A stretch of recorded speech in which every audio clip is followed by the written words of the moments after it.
Hey everyone, it's January 25th, 2017. I'm in Ottawa, Ontario, Canada, and I'm here with Ryan Kellar. Thanks for having me. Thank you for coming, man. Yeah,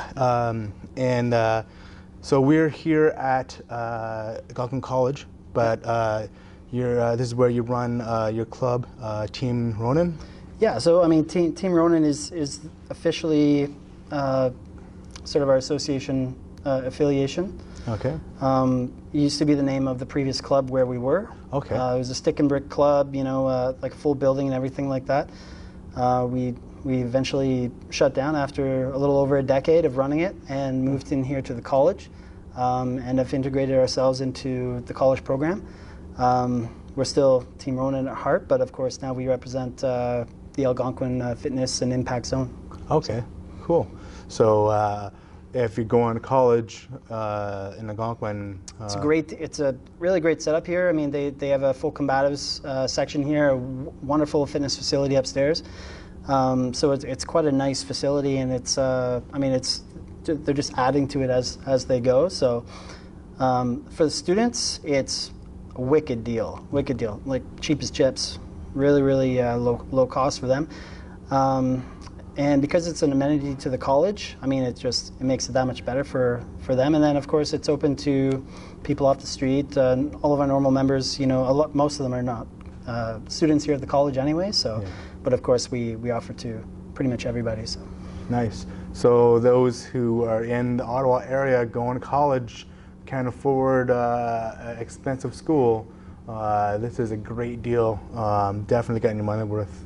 I got some great tips there these last few nights here. I'm glad to hear that. So how did you get here? This started actually with your martial arts experience. When did you start? Oh man, I was doing traditional martial arts from when I was a kid. A little bit of karate, a little bit of kung fu. Okay. But the game for me really changed when I was in high school. I spent some time out, some little shithead kid, just out in the schoolyard. One day, I ended up getting into a bit of a bully situation, and that kind of really affected me. So I sort of backed away from the crowd, and I ended up going and hanging out in the fitness facility of my high school. And in the fitness area were weights and everything like that. That's where I was mostly. But there was also a matted area. It was about a 20 by 20 section or so of just the old-fashioned, two-piece mats with the Velcro on them, Okay, yeah. Just dirty old mats. And I was asked to come over to the mats by a couple of guys that were doing something. And this one guy who introduced me to it, he basically wanted me to be sort of like a demo partner to show his buddy. So he put me into an arm bar, and I was like, what was that? I was blown away. So from then, and I mean, it was no-gi stuff, screwing around. This is back in '96. Okay. Yeah, so I mean, the UFC was just out, for a few years, and that's really where these guys were learning it. They were watching Hoist Gracie and Shamrock and, some of the early legends, And so that's really where things developed early on for me. And I joined a jiu-jitsu club when I was in my hometown as well, in Kingston. It was still very early on, back in the 90s, when we didn't have black belts. If you were a purple belt, it was like you were a god. Yeah. A purple in Ontario, there was just a handful. Mm-hmm. So you don't only really see them in Toronto or a couple in competition, and you watched those guys. Yeah. But we were just sort of learning, doing what we were doing, and I think my instructor at the time in Kingston, he was a blue belt. Great movement, great technique, but still low ranking at that time. So it was also it was a bit expensive for me, so I only did it for a short time. Mm-hmm. And then I just trained sort of here and there. A lot of it was with friends. Some of it was on the base in Kingston. Okay. Yeah. And eventually I moved to Ottawa, and soon it was a few months after moving here. I ended up seeing someone on the street, basically, wearing some jiu-jitsu gear and Okay, garb yeah. and stuff like that. So I went and approached them, and they said they trained at Ronin, and it just happened to be the head instructor of the club. So I joined up the club and have met wonderful people throughout the years. A lot of good friendships, wonderful memories, a lot of pain, Yeah. a lot of growth. But yeah, a little over a decade at the old club, and then finally we moved in here. I got my black belt back in 2013. Okay. And we've been running a program here that I think is a really good vibe. We don't have many meatheads, which, unfortunately we don't have too many big guys, but we've got a lot of like lighter or like longer guys, really excellent technical abilities, and it makes for a really nice room to play with. So. Yeah, that was one thing I liked, is there was a lot of level-headed people here. There was none of the sometimes, I don't know, maybe someone out there can correct me, but I know sometimes you get this kind of stigma of like a college group. There's the kind of the younger hotheads. Younger hotheads, rowdy yeah. guys, something to prove. I mean, here's the thing. I mean, I think it's important to try to embrace that, honestly, if it comes around.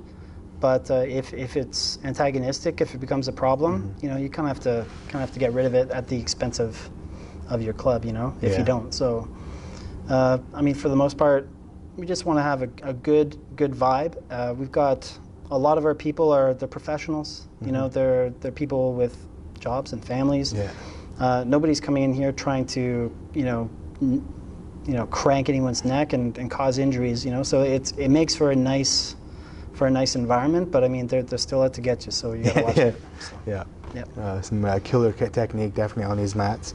So we were talking about this earlier. So on top of running this club, you also run another organization, Submission Arts United. Yeah, I'm a managing partner of Submission Arts United, SAU.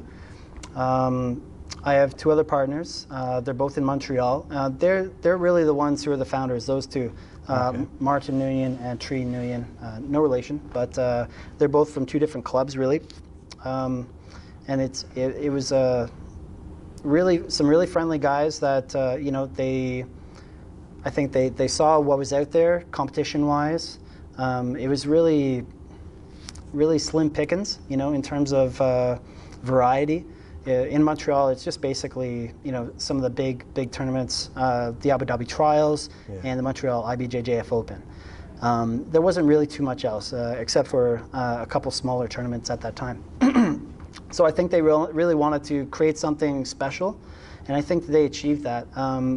I supported the first couple events, and then after the third one, just us being friends, they asked me to get involved, and then from there, I helped bring it here to Ottawa, and we have an event coming up this Saturday in town. Well, it's basically a twin city, Ottawa and Gatineau, Quebec.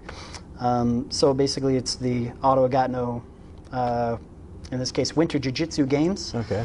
In which case we've got some wonderful support from a lot of the people here in the Ottawa and Gatineau area, as well as the surrounding area like Carleton Place, Kingston, Trenton, Belleville, stuff like that, Cornwall. And of course we get a huge group coming from Montreal, because those guys just love to compete, but there's not that much out there, right? So so how often do you run these events here? 'Cause it sounds like a pretty big deal.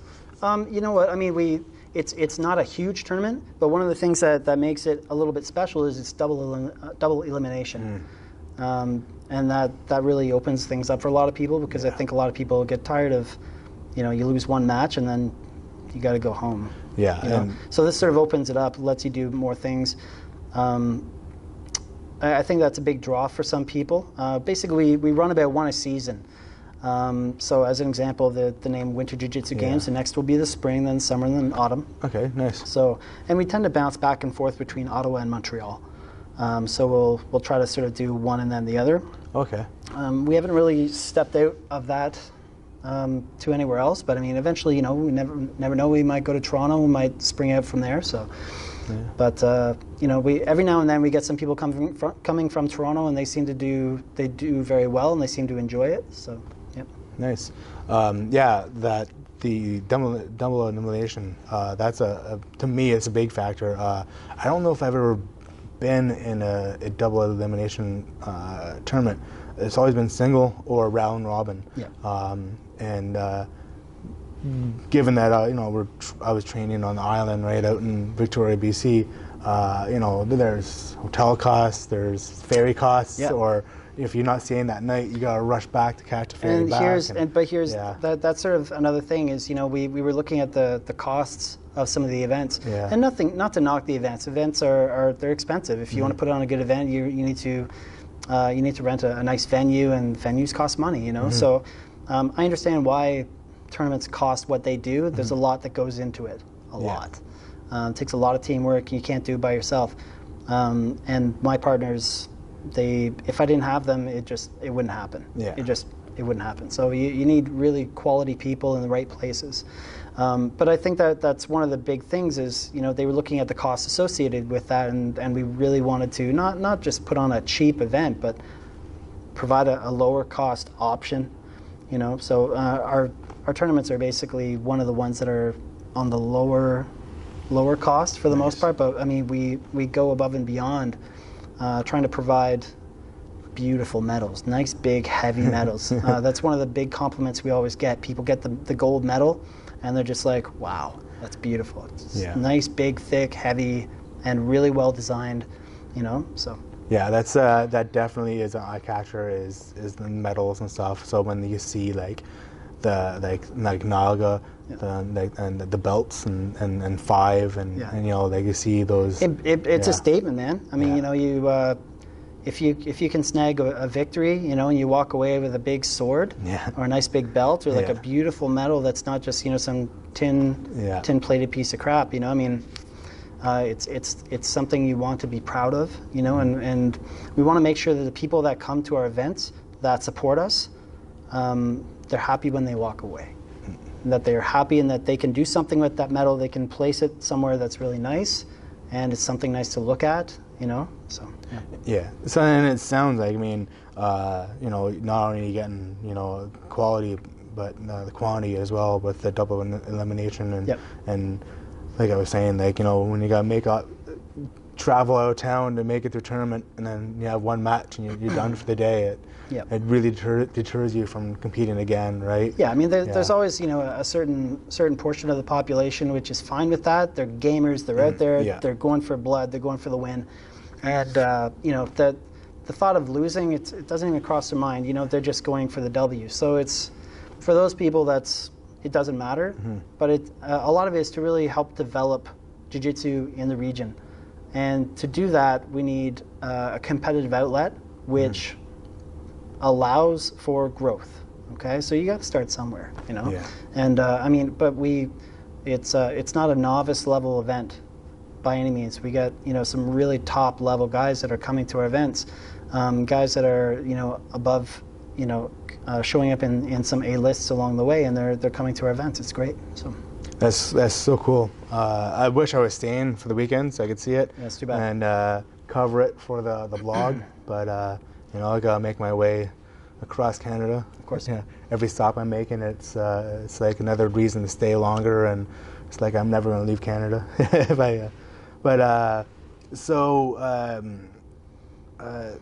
For running these events, how do you what kind of work goes into finding a venue? There's got to be it can't just be any place, right? It can't just be any place. I mean, for the number of competitors, you got to take into account how many mats, the size of the rings, plus all the other extra portions. Tables for vendors. Area for the medics, area for people to stand, or some seating areas up above. So there's a certain level of quality that we're always looking for, and unfortunately, it's there's only so many options. Yeah. But I think for this area, for Ottawa, I think we nailed the location, the venue.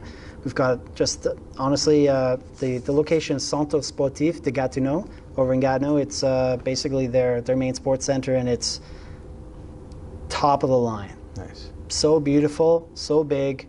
They've got a huge gym, huge pool. They basically have everything there, and the staff is wonderful. They've been a big help to us, and they really help make the event what it is. And we get nothing but positive feedback when it comes to the events that we put on. So, yep. Cool. So you were saying the other two in Montreal were like the founders, and Yep. you came in later to help out. So when you're doing events like here and they're in Montreal,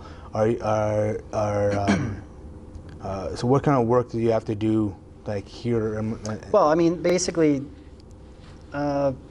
being the man on the ground here, Yeah. obviously we have to scope the location. We're returning to the same location that we've been at for the last few, which have been, like I said, it was great. But of course, from my end, I mean, need to make sure that we're showing our face at all the clubs, especially the ones that are supporting us the most. Dropping off posters, trying to do some club promotion as well, because I mean, if you're going to support us, we want to support you. So we're doing team photos, we're doing posts on our social media and everything like that. Tag, share, and really try to put those clubs out there, because you know what I mean. At the end of the day, if the events wouldn't happen without them, So we do it for them as much as they're doing it for us, and it just helps with the community aspect in this area. I think hopefully the days of people just doing it for themselves is over.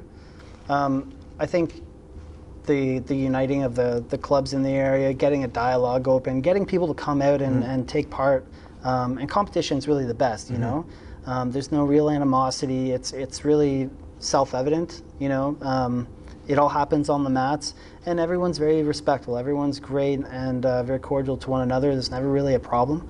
I think we foster a really good environment for that. But that's one thing that I would definitely say about one of my partners, Martin. Several years ago in Montreal, he started a little bit of a personal project called the Montreal BJJ Scene, which is basically a social media effort. Yeah. Really, where he was going around to all the different clubs. He was getting out there, talking to the school owners, talking to the students, getting insights, kind of like what you're doing here. And really sharing that around Montreal, sort of like a small, media effort. Basically. To really promote the community. The environment in Montreal, the competitive environment and the club BJJ environment, really, from what I've seen, it has changed a lot in that time, and I think a lot of it has to do with his efforts. I know he probably doesn't get much pat on the back for that, but I'll happily do it because I can see it from here. So, yeah. But that's kind of also represented in SAU. It's another effort out there to unite a lot of the clubs, bring them together for a common cause. In this case, competition and the love of jiu-jitsu. So. Yeah, and that's the thing that got me was it wasn't a like, hey, this club is putting on this tournament, and you see a lot of that in regional tournaments. There'll be like one or two of the clubs kind of run a lot of the regional tournaments and are known for that.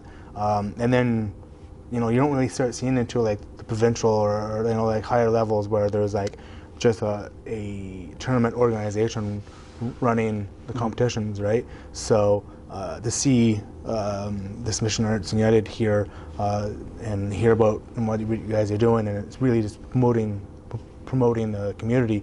That's what really got me. I was like, yeah, it's awesome, because that's what really, to me, that's the key to like really getting more people out is when you raise each other up, right? Yep.